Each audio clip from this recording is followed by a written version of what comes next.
Hello and welcome to this week's Comic Roast. I am your host, Scott. You can find me on Twitter at XOrsonX, and I'm here with Mike. You can find on Twitter at Review and Roast. You can find our Facebook at facebook.com/Review and Roast, and our Instagram at instagram.com/ you guessed it, Review and Roast. Let's see. Today we are here still on the hunt for Wolverine, but today we bring to you Weapon Lost number 2. Now, if you remember, this is the one with Daredevil and Misty Knight. So the X-Men ask Daredevil to look into the disappearance of Wolverine's body. Though Daredevil has an investigative connection through his secret identity, lawyer Matt Murdock, he recruited help in the form of Inhuman detective Frank McGee, retired cop Misty Knight, and Cypher, a mutant with the ability to understand any language. Thanks to Cypher's fluency in and addition to the internet, the crew quickly found their first lead. Circles the globe in search of a listener. Can you hear me now? Can you hear me now?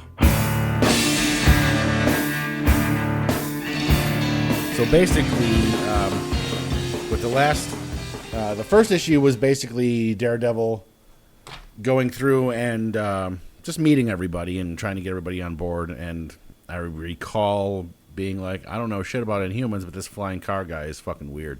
Mm-hmm. So basically, as Mike had pointed out, I'm stupid and he's part of the Inhumans and he's, whatever. They have a base on the dark side of the moon or some shit like that, you were saying, right? Yep. Okay, so basically in this one, Frank McGee has, I guess you could say, borrowed a vehicle from the Inhumans to track down, because basically what Cypher did was he hopped on the internet to kind of just, like you just set up like a Google search or a Google alert. So they said like, oh yeah, they got a lead. Yeah, they got like 482 leads. Yeah, at least, yeah.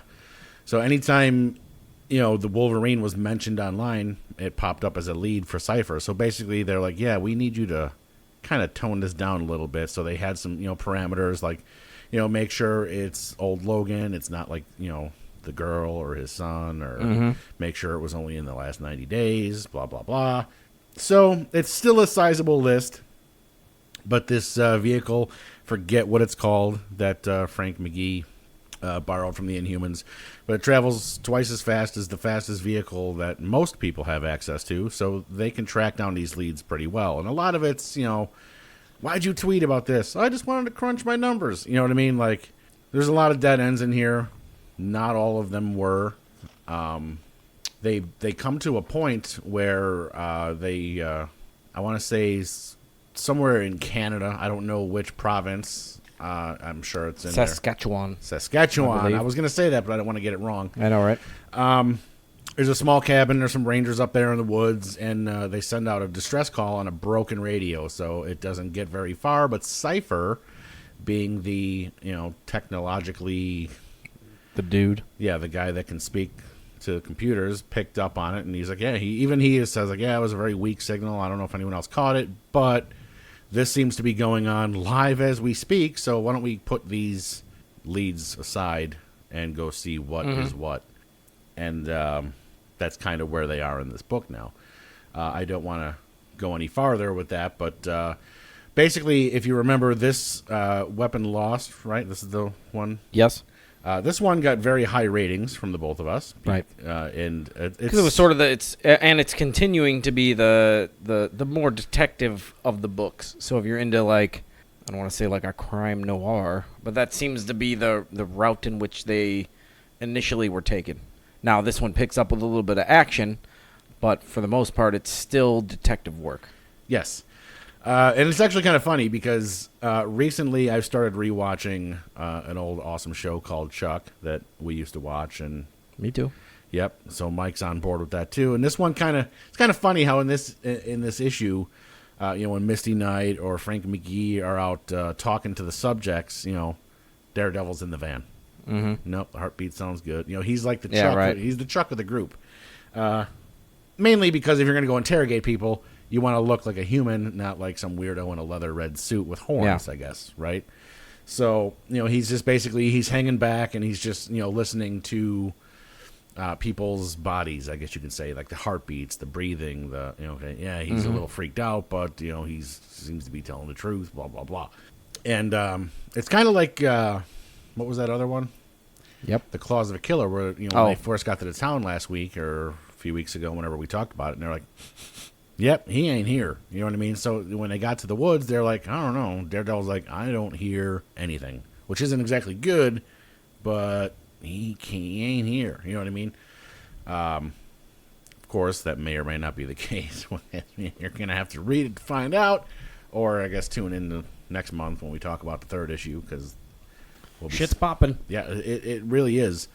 Yeah, this book got, like I said, it got a little bit more action involved, a little bit more teamwork involved as people are doing stuff, and the vehicle is called the Sky Charger. Yes, that sounds about right. Yep.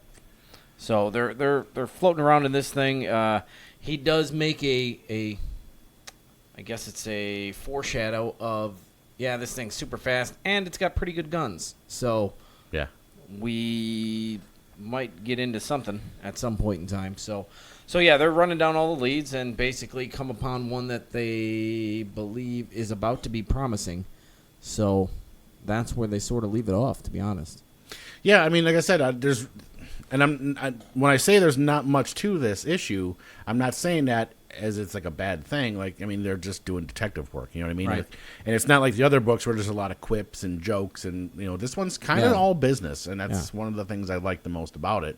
Right, and it's the first of the series, so when these books are all coming out, number 2 for this one came out first, number 3 will come out before number 3 for Adamantium Agenda, and so on and so forth. Right. So it's got promise. I still think it has promise. Yeah, I almost wonder if it's gonna like set the tone. Yeah. I guess for what follows. You No, know what I think mean? I think it's got a shot. So, what do we give the last one? Yep, that's YouTube. Good question. Right, that's the wrong podcast. Yep. And I went 8. You went 8.25. Yeah, I feel pretty confident in that continuing. So, I might be leaning into the 8.5 range, only because I feel like being the tone setter, it's doing a pretty decent job. So yeah, you know what? I actually am going to give it an 8.5. Alrighty, I'm going to stick with my 8 for now. Mm-hmm. There was a little, I don't know.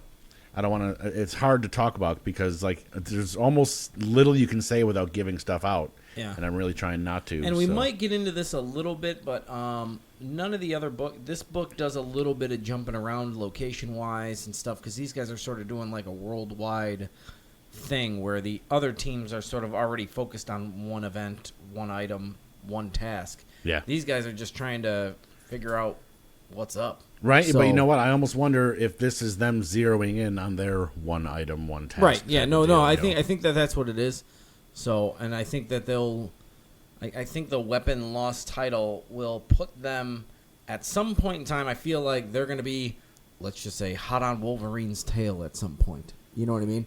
Where everybody else is sort of more or less will then, this is my opinion, are then going to figure out what's going on the other way. I think these guys are going to turn into, like, let's say, U.S. Marshals. You know what I mean? Like, yeah. Kind of trying to, I think that they're more than figuring out who, what, where, when, and why. I think that they're going to end up on his tail, where the other teams in the other books are going to start to more or less figure out who, what, where, when, and why. You know what I mean? Could be. That's what I think. So we'll see what happens. Well, I mean, in all the books, I mean, they're all kind of following their own leads, but when you got a group of detectives with Cypher, you're going to get the hottest ones. I would imagine. You know what I mean? You'd think. So yeah, it's still a very strong book at an 8 from me and an 8.5 from Mikkel. But yeah, dig it. The Hunt for Wolverine, Weapon Lost number 2. Man, this is a super short one, but either way, you guys get the idea. That's the gist. Yeah. Tune in next week for Adamantium Agenda number 2, and then the week prior to that or after that will be Claws of a Killer number 2, and so on and so forth with Mysteries of Madripoor, and then back to Weapon Lost number 3. This is it's turning out to be quite the interesting story, needless to say. Yeah, and like I said, it's still fun. It's still a good way to jump back in to get some Marvel knowledge in the comics. So it's an easy pick it up, and you don't really need to know anything to get into it, I guess. Yeah, and you don't have to follow all four. That's what we're here for. Yeah. If you just want to follow one of the stories, this is definitely recommended. Yeah, if you pick up one of them, you can get the clip notes from us. So True that. All right, so, anywho, you can find me on Twitter at XOrsonX. You can find Mike at Review and Roast. You can find our Facebook at facebook.com/Review and Roast. And you can find all of our podcasts at comicroast.com. And be on the lookout for some more super awesome secret stuff that we can't talk about just yet. Yep. So, there you have it, and we will talk to you next time.